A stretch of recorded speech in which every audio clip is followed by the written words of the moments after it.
pokračujeme dál v naší cestě, tady velká hala, krásné jachty, které bohužel ale nejdou vidět, to musíme natočit i přes den. Hraje nám tady řecká hudba. A my pojedeme dál na Koší.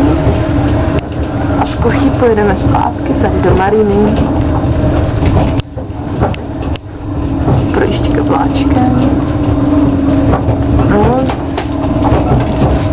Vláček nám trošku cuká, baterka se nám za chvilku vybije. Ano, tady restaurace Zefiros, nově opravená, je velice krásná. Díváme se.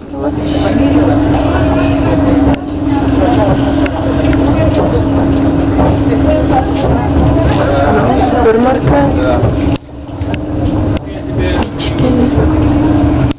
Tady krásné obchodky v Maríně. Ano.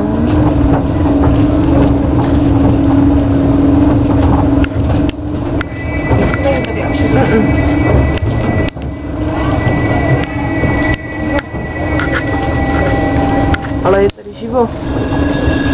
Tady nám něco svítí, nějaká atrakce. Co ty hračky? To tady nebylo, novinka. Ano. Tady předtím byla restaurace Marina. A už tady není, je tady zbořený village. Další zastávka u restaurace Ampelos.